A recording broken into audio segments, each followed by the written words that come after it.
Hey, everybody. Welcome into the back room. I'm Andy Ostroy. We have Michelle Goldberg with us today. We'll chat with Michelle in just a moment. But first, thanks for tuning in. We appreciate you listening, and we'd love to hear your comments. So email us at backroomandy@gmail.com and or post on our social media, and we'll read some feedback next time. And if you like the podcast, please rate and review and follow or subscribe, and you'll be notified every time we post a new episode. So Michelle Goldberg is an author and award-winning New York Times opinion columnist. Her first book, Kingdom Coming, The Rise of Christian Nationalism, was a finalist for the Helen Bernstein Award for Excellence in Journalism. After that, she wrote The Means of Reproduction, Sex, Power, and the Future of the World, a book about global battles over gender and reproductive rights. And then, in a departure from politics, she wrote The Goddess Pose, a book about wellness culture and the long Western fascination with Eastern spirituality. She is a contributor at MSNOW, and her work has appeared in publications including The New Yorker, The New Republic, The Nation, and many others. Michelle, welcome into the back room. Hey, thanks for having me. So bear with me a moment. I just want to set the table here. I want to start off with the violence in Minneapolis and the shocking cold-blooded murder of 37-year-old Alex Pretti. He was a VA hospital ICU nurse who, in the minutes before he was shot to death by Border Patrol, he was attempting to help a woman being manhandled by the agents. This is just 17 days after ICE murdered another 37-year-old, Renee, a wife and mother, both of them U.S. citizens. Amid political fallout and public protests, Donald Trump yesterday demoted the controversial head of Border Patrol, Greg Bovino, suspended his social media access, and dispatched border czar Tom Homan to the city to oversee operations. You were part of a New York Times opinion panel this week on the chaos there. You know, replacing Bovino with Homan is like shitting your pants and changing your shirt, right? So do you believe these changes will have any material impact on lowering the temperature and rhetoric and ending the violence, which is really the goal? Actually, yes, I do. I mean, I don't want to, I understand it's replacing a kind of flamboyant thug with maybe a slightly less flamboyant thug. So it's not as if I'm trying to say that Tom Homan is some sort of, kind of peaceable professional. I don't think that's the point. But internally in the Trump administration, there's been a lot of reporting that there are these factional battles between Kirsty Noem and Corey Lewandowski and Bovino, and then Tom Homan and some of the other people who aren't as into, they're just as kind of hell-bent, I think, on mass deportation, but they are less into the super high-profile confrontational spectacles with the residents of the cities that they're going into. So even though I totally understand that, people would say, that this doesn't look like a big policy change inside the administration, I think it is an admission that this has blown up in their faces. Yeah, I mean, to your point, it is hard to imagine, at the very least, Tom Homan walking the streets of Minneapolis in a Nazi lookalike coat, tweeting like a madman, throwing canisters of gas at protesters. So at least on that level, there will be some kind of de-escalation. Right. And I just think it's worth remembering. I mean, again, I don't say this in any way, shape, or form to excuse or exonerate ICE. I do think it's worth remembering that some of the worst abuses that we've seen, including the execution of Alex Pretti, was CPB, was the Customs and Border Patrol. They just have a reputation for being the most violent, the sort of most confrontational. And so, again, I've seen ICE, I've seen with my own eyes, ICE behave in really horrific ways. So it's not that I think that things are going to get better, but I do think that the rotating out of some of the worst is a good thing. Do you believe DHS Secretary Kristi Noem on some level is next, as has been speculated for weeks now? Is she on the chopping block? I mean, I see the same reporting that everybody else sees. And so who knows? I mean, I think that it probably will depend on how these next few days and maybe few weeks play out for the administration, just how much. I mean, I think right now they seem to have realized that, and these moments happen from time to time with Trump, where you have a lot, you have a kind of a whole right-wing infrastructure that's always willing to make bad faith excuses for him to deny, what's happening right in front of their faces. But then every so often, something happens that is so egregious that it sort of falls away for a minute. I think it happened after Charlottesville. It certainly happened after January 6th. And, again, these moments don't necessarily last.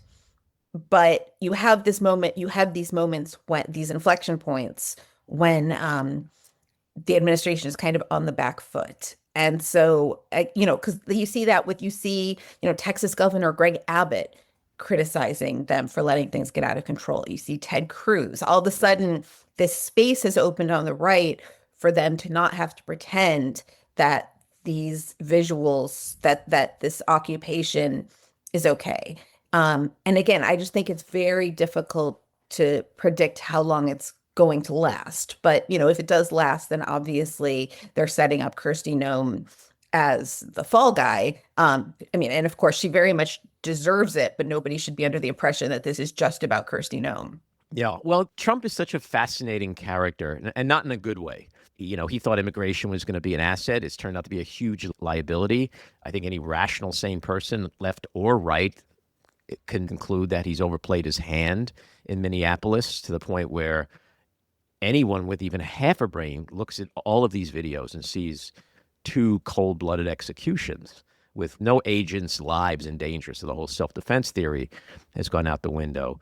And so we also know that because his hero was Roy Cohn, and he learned never to apologize, never to admit a mistake, always double and triple down, he's not dumb. He's an evil genius to me. So, like always, somebody is going to have to be thrown under the bus because he's not going to take the blame. And we also know that he's the arsonist who puts out his own fire and then rides in on the white horse like he's the hero, which he's starting to do now, right? Do you think that's where we're headed? Again, I think so. I mean, that's clearly what happened with Bovino, who's now being, kind of shuffled off back to California. And there's been some reporting, although I don't think that the Times has reported this, but the Atlantic has reported that he's expected to retire. We'll see if that indeed happens. Again, I feel like it's very difficult to predict that, to do this sort of Kremlinology. I also am, Donald Trump is also very distracted, right? Most of his attention, as far as we can tell, or a huge amount of his attention is on his ballroom. It's on his various international ambitions. And so the person who's driving this train is Stephen Miller, right? And Stephen Miller, I think that, he's not going anywhere. And he's ideologically committed to this sort of ethnic cleansing campaign. I think it's why he gets up in the morning. And so I can't, so they might try to go somewhere else. There are other places they can go where they'll meet less local resistance. And frankly, a lot of those places are, red states where there are more undocumented people than there are in Minneapolis. I mean, that was one of the sick ironies of this. But whether they're going to, I mean, to be honest, if I was, who I think should be scared, rightly, is the person who are the two officers who, the person who executed Pretti and those around him, because they should understand that this administration has no loyalty to them. None. And, if they're the most, I mean, aside from Bovino and maybe Kristi Noem, they're the easiest, I mean, not just scapegoats, right? They're guilty. They deserve to be punished. But they also are the easiest people in this whole debacle to throw under the bus.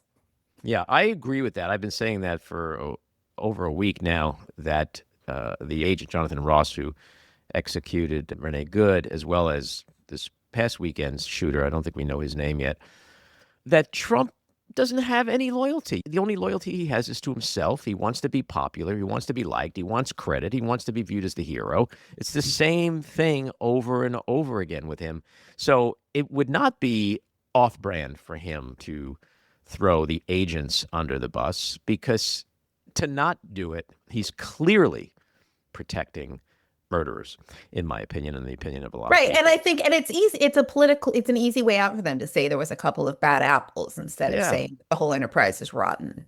So there, as you alluded to before, a lot of Republicans, even several red staters who are joining with Democrats and calling for a full investigation, an independent investigation into these shootings. But is there any reasonable expectations that that can and will eventually happen? So I'm not going to speculate on how the investigation is going to play out. I mean, I think, hopefully it creates more political difficulties for federal officials who would want to shut out the state authorities, right? If you have kind of all of these Republicans demanding a, full and transparent investigation. But I mean, look, I think that it's sort of the easiest way to register your disapproval without actually having to break with the policy, right? I mean, and so what I take from it, the fact that all these Republicans are calling for a full and transparent investigation is not necessarily that they're going to be there demanding it, but that it just shows the level to which this is broken through, right? The level to which they feel like continuing to support this policy, at least in the way that Donald Trump is presenting it, has become untenable. And you see this all over the place, right? You see in all sorts of apolitical spaces this image of this good man being, executed in broad daylight in American street um, has woken people up, has made them, has sort of made people realize the true character of this regime. And Republicans are really worried about that. And so, in some ways saying, I want a full and fair investigation is just a way of kind of registering your concern and moving on. But hopefully it will at least, make officials feel like again, like they don't have the kind of political will and backing to keep trying to thwart local police and local investigators. Yeah. What's interesting is that immediately after these shoots of both Alex and Renee, Kristi Noem, Bovino, and others on the right branded both of them as, quote, domestic terrorists. Alex has been called an assassin who came to the protest to, quote, massacre agents. But we're already starting to see the administration kind of dial that back. I think it was today, Press Secretary Caroline Leavitt was asked if Trump believes that that's what Alex Pretti was. And she was a little flustered and said, I've never heard him refer to it that way. And that was interesting because there seems to be two different camps, like the Stephen Miller camp, okay, where all the orders are coming from, to your point. And then Trump, who's completely coreless, he doesn't know what he believes. He just, all of a sudden somebody might say something in his ear like, sir, you're underwater on this. You got to do something. Or one of his kids says something or whatever. And so it's just interesting how already that inflammatory rhetoric, at least in the Oval Office, is starting to shift. Well, there's something about this lie, right? Because, I mean, obviously they lie all the time. They, sort of lie unceasingly. They killed Renee Good and then they smeared her. We now know they tried to open an investigation into her and tried to open an investigation into her partner. And so obviously that was their impulse also with Alex Pretti. And but not all of their lies are, I guess there was something about this lie, that the size of it and the degree to which just actual video evidence contradicted what they were saying, that people couldn't swallow it. And that, sort of the whole, because one of the things that they aim to do, I think in general with this fire hose of lies, is to create a sense that nobody really can know anything. And sort of the truth is always up for grabs. And it's always a function of power. And nobody can quite get their footing. And everybody gets stuck arguing about, minutia, doing these frame by frame analysis of, well, did her, did Renee Good's car graze, graze Jonathan Ross's thigh or whatever. The lie and the evidence, the gulf between them was so unbridgeable by like their own demagoguery, that it cost them because suddenly they started losing. People were just saying, no, we can see you're lying to us. People on the right were saying that. And then the other piece of this was the gun rights piece, because you started having, Kash Patel saying, well, you just can't bring a gun to a protest, Right. which is news to a lot of these people who we've all seen carrying guns to counter protest Black Lives Matter, to, kind of demand the lifting of COVID restrictions in Michigan. These are people, including Kash Patel, who made a hero of Kyle Rittenhouse. And in some way, it doesn't really matter. I don't think it's worthwhile to like call them out on hypocrisy, because I think that they just genuinely believe that these rights are, by the way, it's not as if I want to defend people being able to open carry guns everywhere or concealed carry guns, but that is the law, so it applies to everyone. But I think their interpretation of constitutional rights are that they are rights for them, not for Right. their enemies, right? It's don't tread on me and not don't tread on you. And yet, I think that for some people who are really dedicated to gun rights, they heard this and they were alarmed. Like, what do you mean carrying a concealed weapon is considered like justification to be shot on the street, right? And so they're getting pushback from that as well, which is, I think, the other reason why, the only evidence, the like thinnest reed that they were hanging this domestic terrorism smear on was that he had a legal permitted weapon that he didn't draw. And so I think there was some unease about making that the standard. Yeah, that was, to me, aside from obviously the tragic death, one of the most stunning things that I never could have predicted, because hearing Republicans, in a sense, justify the shooting, blaming Alex for his own death because he came with a gun, it would be like hearing liberals scream, life begins at conception, like it would be that crazy. And yet that's what they're doing. But, one of the things that I think is important is that you mentioned in this panel that you were on that ICE and Border Patrol agents have assurances of immunity, and that might be contributing to this violent behavior because they think that they've been given by Trump the freedom to just go do what the hell they want. Do you think that's really played a lot into it? Especially when you combine the fact that they don't really have a lot of training and that a lot of these guys, God knows who they are. They could be, Proud Boys, who come to the table already predisposed to this kind of stuff. Yeah, I mean, I do think we should say that the people, the agent who shot Renee Good and the agent who shot Alex Pretti are both people who've been doing this for a long time. So it's not just training, but that's obviously part of I think, these really like thuggish and chaotic scenes you're seeing. Well, it's group mentality. Right. I mean, you could be trained, but if you're surrounded by a bunch of hotheads who just came in, 3 months ago. Right. I mean, they're running the Milgram prison experiment on the streets of an American city, basically. Yeah. But worse than that, because these aren't just randomly chosen, kind of Stanford students. These are people who were, and this is, I think, important to understand, is that most of ICE's agents at this point were hired in the last year. That's how quickly this thing has grown. Right.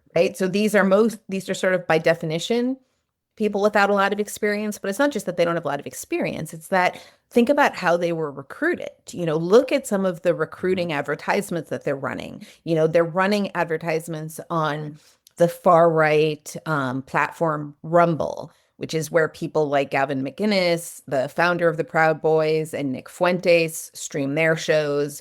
They're running ads with overt references to really well-known white nationalist anthems. They're running these ads that combine these like fascist, this kind of fascist imagery of white America combined with video game iconography. I mean, there was this one chilling moment, I don't know if you saw this in the news coverage, when one of the agents who's shooting, it looked like, tear gas or something, but he's shooting into a crowd, was like, is caught on a mic saying to his friend or to his colleague, this is just like, it's just like Call of Duty, like, cool, huh? Right. Hmm. And so these are the kind of people, these are the kind of people who are being recruited. They tell them that you are in a war for your country, that these are your enemies, that these are invaders.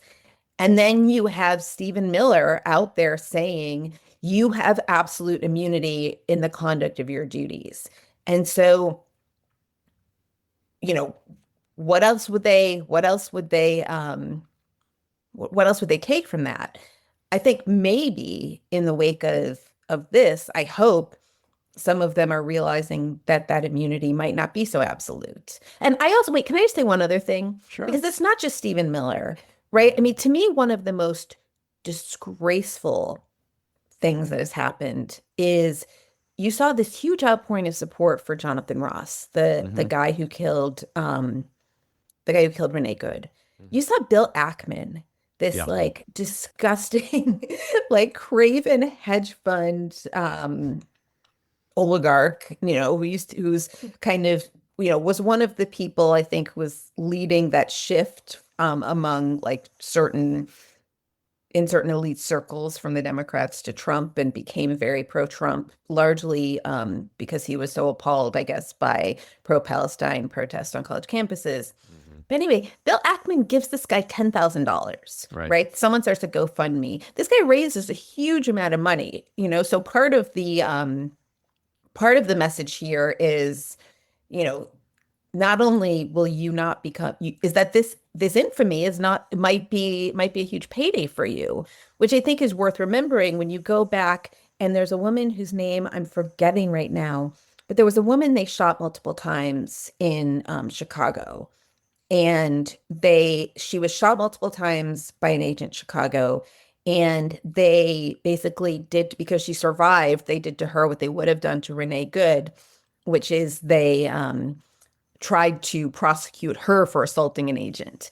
And what came out during this legal process, and I think forced them to withdraw to drop the case, were these texts from the agent who shot her, basically being like, my 15 minutes, I guess it's my 15 minutes of fame, laughing my ass off. Like, they don't have any anxiety about this, quite the contrary. And so, this isn't just Stephen Miller. This is also, like I said, Bill Ackman. This is also it's very interesting. There was this Republican who was actually in the top three in polling, who's running for governor governor of Minnesota, which, good luck. But he was he was running to be governor of Minnesota as a Republican.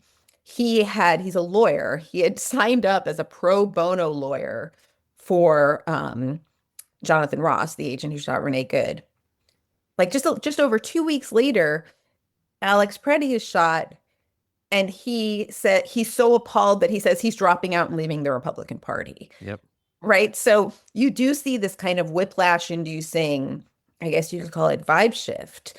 But, all the people who kind of created that culture of impunity go beyond, and that helped make this happen, goes beyond just the administration. You're right. It's not just Stephen Miller, but it also goes right down to the thugs on the street. I mean, what did Ross say after he shot and killed Renee Good? What was his Right. first two words? Fucking bitch. Mhm. Who does that? Right? I mean, even a cop who shoots somebody, like killing someone, should be a really upsetting thing, really disturbing, whether you're a police officer, a soldier, or anyone. His first words were effing bitch, and the B word is almost more telling than the F bomb, because it shows how jacked up he was misogynistically in that moment. And what about what happened today? There's the top federal judge in Minnesota today ordered the acting head of ICE, Todd Lyons, to appear in court this Friday to explain why he should not be held in contempt of court over the agency's repeated failures to comply with dozens of court orders. And these court orders are relating to refugees, habeas, and due process cases.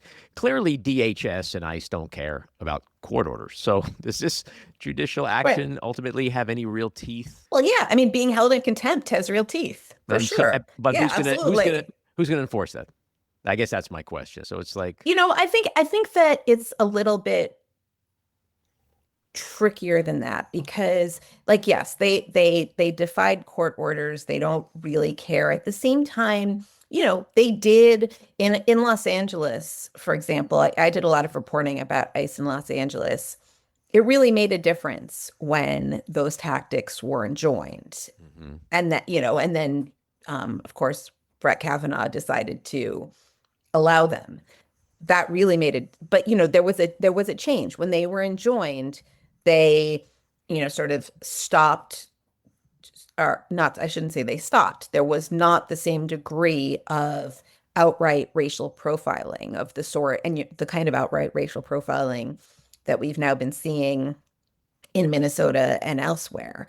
And so there are definitely, they're willing to sort of push court orders. They're willing to push the law, but there are also people who are, I think, wary of like an outright defiance of the judiciary. Hmm. I want to go back to a point you made because I think it's a really good one, and that is that the reason why the right politicians from red states might be jumping on this bandwagon is because they really did overplay their hand. When you think about it, to your point about the videos, like all they really had to do was say, look, we just got to wait till we could figure out what happened. It's too early, blah, blah, blah. Instead, they literally made him out to be the incarnation of Timothy McVeigh. And the message was assassinate this man's character. And they oversold it so much. I think that to me, it's less about their, kind of smearing of Alex Pretty's character, as disgusting as it was, and just, those images which should be familiar to anybody who's ever seen footage of a military occupation, from Nazi Germany on, right? Right. Like I feel like people know what they were seeing, and there was nothing else on any video that anybody has been able to release that would, sort of call into doubt the, your sort of first impression of what that looked like. And again, I also think there's a sort of, there are what was so interesting to me about the way Republicans sort of about the way the dam broke maybe yesterday, and you started Mhm. seeing these denunciations, is that clearly they'd been sort of stewing for a couple of days. And then suddenly the political space opened up and they could sort of say what they thought, which just kind of shows you, I think, that they had been swallowing it Mhm. for 2 days. 10 years. Right. But and I think that kind of like having to, there's some people who just believe nothing, but that having to kind of constantly operate in bad faith, I think it probably feels personally corrosive to a lot of people. Yeah, I do think to your point, a lot of these people have been feeling this way for 10 years. And because they're so terrified of him and his base, they have not been able to say anything. And the truth is, prior to Renee Good's murder, he was not in good shape politically. I mean, he's a wounded animal. I think that's why he's all over the world trying to be the strong man, because at home he's in serious trouble, whether it's looking at his approval rating to his core issues like crime and immigration and the economy and inflation, lowering grocery prices. MAGA has been splintering. So he walked into these shootings in not a good place.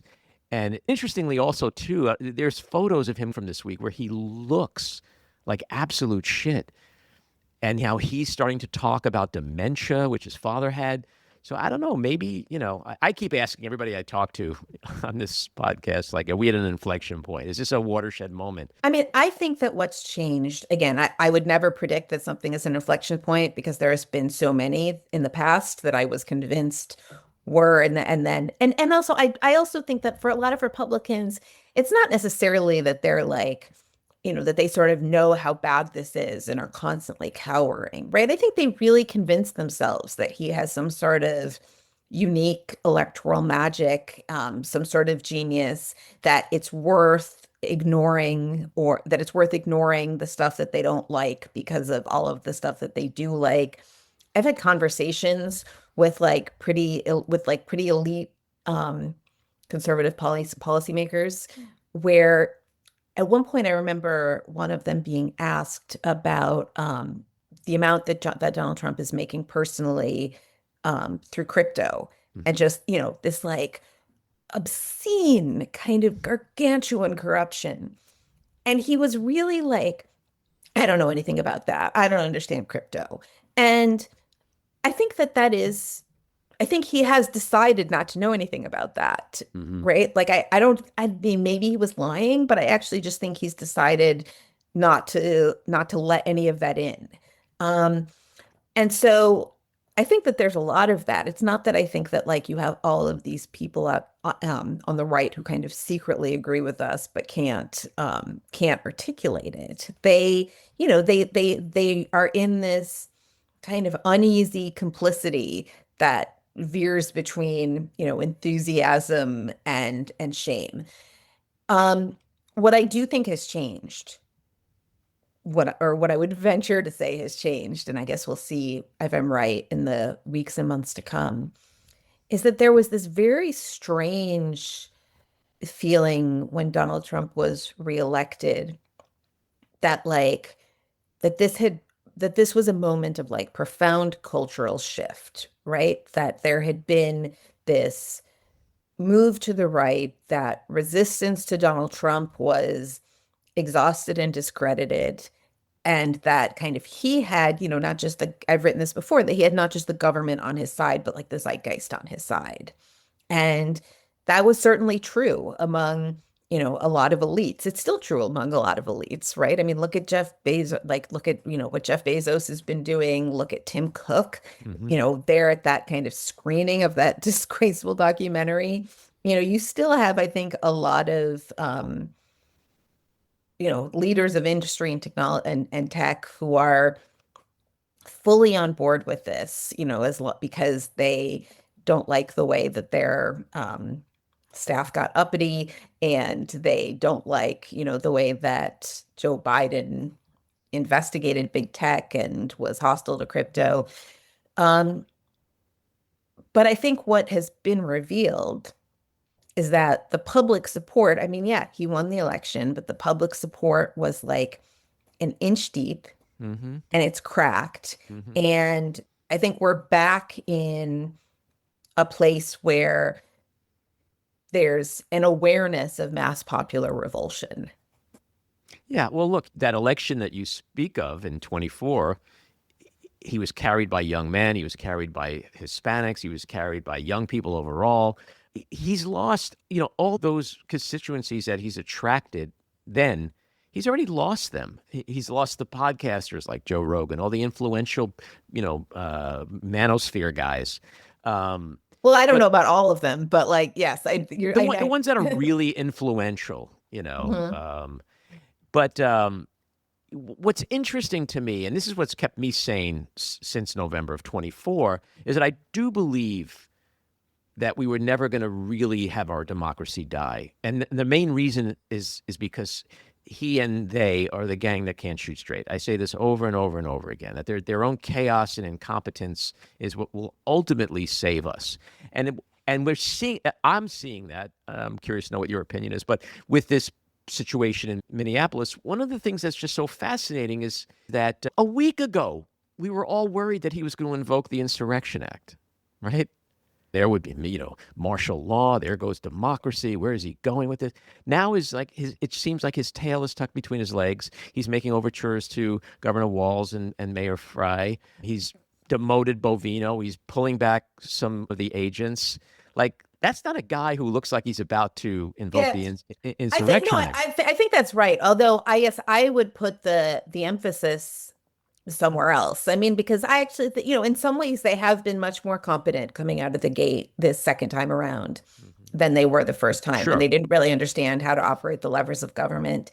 I mean, I would put I think the reason that they failed in Minneapolis and Minnesota is because they like grossly underestimated the bravery and decency of huge chunks of the American people, right? They thought that people would be cowed. They thought that maybe people Absolutely. secretly agreed with them. And I think what you saw in Minneapolis, and this is something I've written over and over again, is that the the kind of response to ICE, which is being coordinated, in churches, in block associations, neighborhood signal chats, PTAs, is a sign of civic health, right? It's like exactly the kind of associational life that you hear Republicans lamenting Hmm. that they want to recreate, a kind of a situation where people know their neighbors, where people have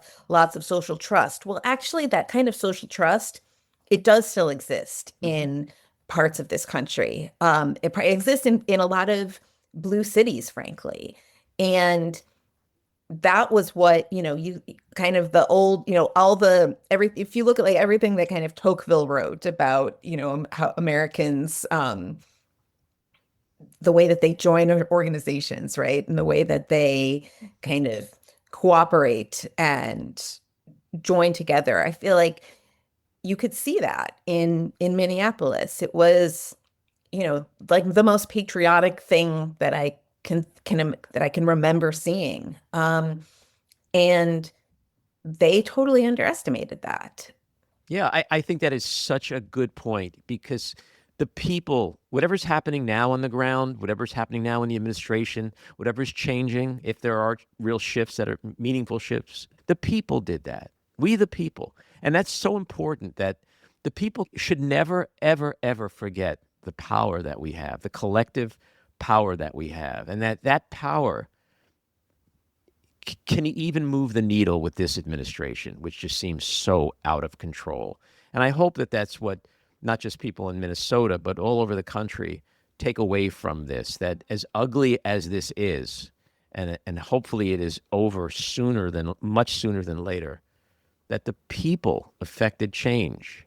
And that's Hmm. what, we are still a democracy. To all the points you said, we still have the right to go out and protest and make our voices heard and vote. And we've won all the elections in the last, 16, Right. I mean, 17 yeah, years. I think we're a democracy led by a fascist, Right. and that is, that's an unstable place to be, and sort of I don't think it's Mm-hmm. foreordained which side prevails, Mm-hmm. but kind of we saw what side prevailed in Minnesota. Mm-hmm.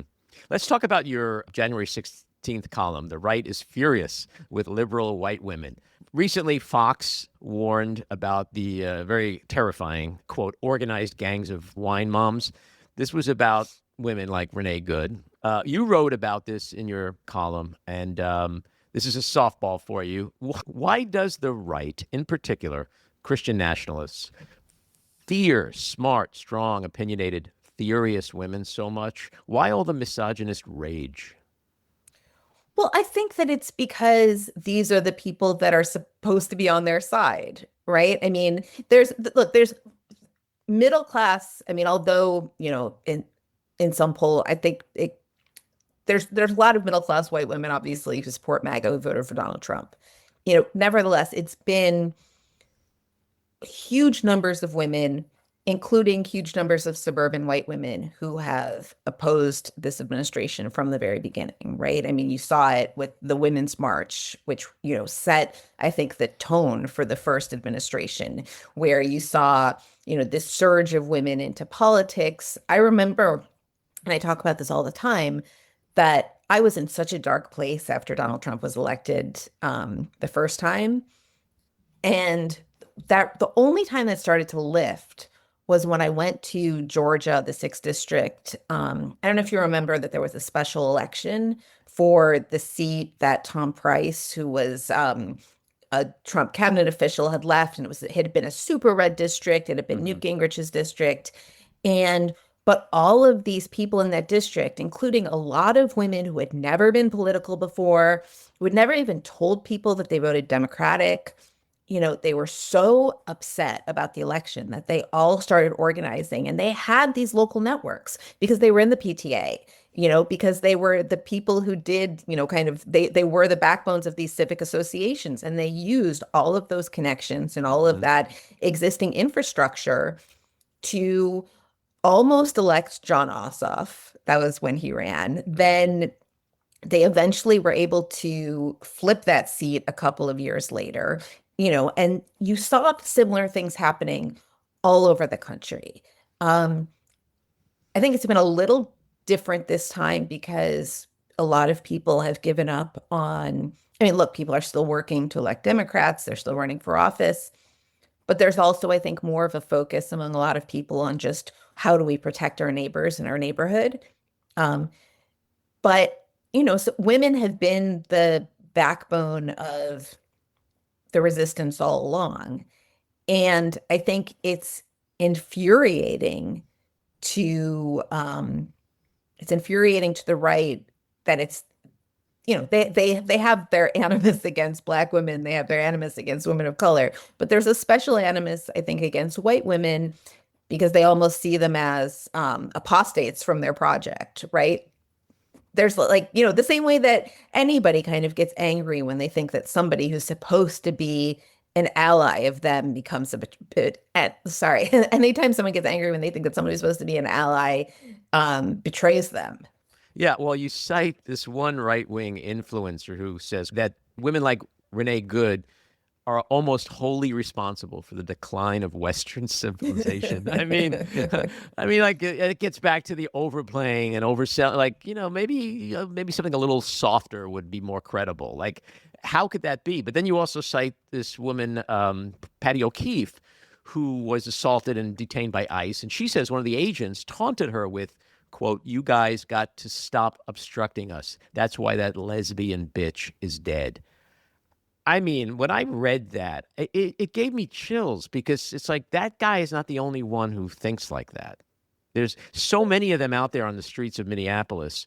And that's really the problem is that we don't, and that leads to the question of what happens in the Senate this week. Should ICE be defunded? Should it be disbanded? Does it need to be rebuilt from the ground up? Because I think from top to bottom, that's the prevailing attitude in that organization. Yeah. So my own feeling, I don't know. I mean, look, I think that Democrats should shut down should not fund DHS until at the very least ICE leaves Minneapolis. I don't think we're going to get, we're not going to get the defunding of ICE right now. I do think that long term, there are two separate debates. There's the debate about, kind of abolish ICE as a slogan and whether that's useful for Democrats, whether that will backfire. And I'm sort of agnostic about that. What I'm not agnostic about is the substantive question. ICE should be abolished. Again, like the politics of it, I'll sort of leave to someone else. Like I think about, gay marriage. It didn't bother me when Barack Obama didn't come out for gay marriage in 2008 because it wouldn't have been useful for him to do that. But ICE does need to be abolished, right? I mean, not because we shouldn't have immigration enforcement. I think we have to, and certainly politically, we know that, kind of Democrats, if Democrats kind of aren't serious about aren't seen as taking these issues seriously, they can't win elections. So I do think you need immigration enforcement, but this agency is so rotten. And it goes back to what we were talking about earlier, right? With the fact that these are mostly people who've been brought in since Donald Trump's election. So this is the whole agency is like 23 years old, right? The United States thrived for many, many years without ICE. And this iteration of the agency is, even younger. And I just don't see how, kind of more training or internal reforms, like this is rotten. They need to decommission it and build something in its place. Is this quicksand for the Democratic Party to start talking about defunding something again? Like, because the real meaning of it always seems to get lost, and the left seems to trip up on the language and the message. Clearly, there are no comparisons in my mind. I was not for defund the police. I was for reform the police. The police departments from top to bottom in this country aren't totally corrupted and led by evil people, as is ICE and DHS and Border Patrol. But do we run the risk during a key critical election year of delving back into this, whatever you want to call it, woke, progressive, complicated language like defund something? Um, Again, that's why I say I'm like kind of agnostic on the politics of it. I Mm-hmm. do think if you look at somebody like Ruben Gallego in Arizona, who is Mm-hmm. intimately familiar with the politics of it, Mm-hmm. when you hear if he and who also maybe has presidential ambitions, I Right. think if you hear someone like him saying, I can't fund this at this whatever this iteration of ICE is, those aren't it's his exact words, but that's basically what he said. I think he understands what the politics of the tripwires are here. And you look at polls, defunding ICE has majority or in some, either plurality or majority support in a lot of these polls. And so I think that if Democrats need to make it clear that they're not saying end immigration enforcement, they're saying this agency is corrupt to the core. Mm-hmm. Yeah, I think you're right, but it is a tricky landscape. Last thing I want to ask you about is this week's column called Two Comedians Told the Truth About Jasmine Crockett's Campaign. Can you quickly tell us about the comedians, what they said, how it was received, and what ultimately is at stake here for Democrats hoping to flip Texas, which was really the thrust of your piece? Right. So the comedians, it's Bowen Yang and Matt Rogers. They have this Mm-hmm. podcast, Las Culturistas. And it was really, I mean, it's not a politics podcast, but it was kind of at the end of it. And it was mostly Matt Rogers talking about Gavin Newsom and why he doesn't think that Gavin Newsom should be the guy in 2028. And just sort of as an aside, he said, and don't bother sending your money to Jasmine Crockett. And the response to that, people were so angry, and and there were so many accusations of kind of bigotry and misogyny that these two comedians felt like they needed to issue sort of abject apologies and promise to be better. And it was so depressing because first of all, it seemed like this return of the worst sort of online politics of, circa 2020 when people were just kind of constantly responding to internet outrage mobs and as a result, sort of not saying what they actually believe. And again, I mean, people have a right to criticize them. They have a right to criticize me. I've gotten also a bunch of angry emails that people have every right to send. And I just think it's incumbent on people to maintain some perspective and to not let themselves be cowed out of saying what they really think and because I think that what they said in this particular instance was right. Jasmine Crockett is like a super effective member of Congress. She's like a very charismatic and compelling figure. I understand why she's become sort of a hero to a lot of people in the Democratic Party. But, she represents a very, very, very blue district. She doesn't have a Republican competitor. I think she won her last election by like 60 or 70 points against Mm-hmm. some rando libertarian. She's never had to run a competitive race. Um, and she has this theory of how she can win in Texas, which is not by winning over disaffected Trump voters, but by increasing turnout. And it's true that voter turnout in Texas is pretty low. But this is a theory that a lot of Democrats float over the years. They say, that sort of they can rely on increasing turnout rather than persuasion. And it just doesn't work. It kind of never works. Or it works so rarely that it shouldn't be relied upon. I mean, you saw this in Michigan in 2020. Bernie Sanders, his whole theory of the case was that he was going to turn out all these new voters, and that was how he was going to beat Joe Biden. And turnout actually was way up, but it was up for Joe Biden. It was true. Turnout was not great in the last election, but people have modeled it, the national election, but Mm-hmm. people have modeled it and said that if every single non-voter had actually gone to the polls, Donald Trump would have won by more. And so this, and in the past, like if you look at Beto O'Rourke, who came quite close, as close as kind of any Democrat has come in many years to winning a Senate seat, he did it by actually getting a lot of swing voters. Hundreds of thousands of people voted for him, and they voted for the governor, Republican Governor Greg Abbott. Jasmine Crockett is running in the primary against James Talarico. He's someone I profiled and who I think really highly of, and so that has obviously influenced my thinking. But his first race in 2018 was in a red district that he flipped a state house seat, and he won a district that Greg Abbott also won.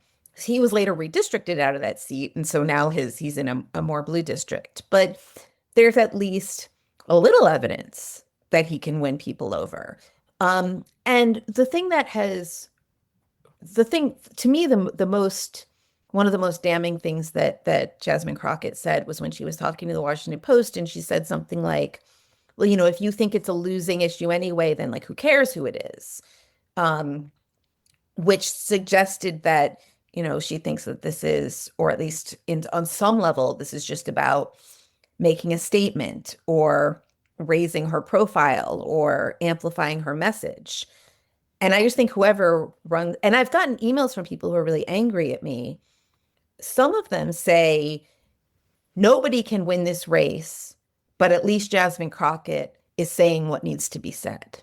And I just think that's like the worst possible way to approach this race, because would I put a bet that James Talarico could win? No. But do I think it's beyond the realm of possibility? Like, also no. I mean, states flip. There was a time when Virginia seemed like it was kind of out of reach for Democrats. Georgia. And so you need to run a campaign that is with a single-minded focus on winning. And again, people can argue about, whether her strategy makes sense. I think what they shouldn't be afraid of is to have those arguments. Yeah. Well, one thing is for certain, and that is in the last 10 years, conventional wisdom is out the window. So in this political landscape, where a Donald Trump could be elected president, I don't know anymore what, there's just too many moving parts to the craziness out there. But I think that's right. And I think a lot of people say that, well, who knows who's electable, and it's also true that Democrats have made bets on electability that have blown up in their faces, right? They thought that Hillary Clinton was electable. There were people who thought that Joe Biden in 2024 was electable. It's true that we don't know who's electable, but we do know a couple things. Like, we know that often the candidates who sort of are able to buck conventional wisdom about electability are sort of outsider candidates who can appeal to people who hate the system and distrust both parties. And the thing is, in this race, that's much more James Talarico than Jasmine Crockett. Yeah, well, the other thing that was really interesting in your piece is to look at who the Republican Party is supporting in this primary. Right. I mean, the Republican Party clearly did their best to push her into the race, which I think, tells you something. Yeah, it sure does. Michelle, great conversation. I hope you'll come back and continue it sometime with me. Thank you so much. All righty. Take care.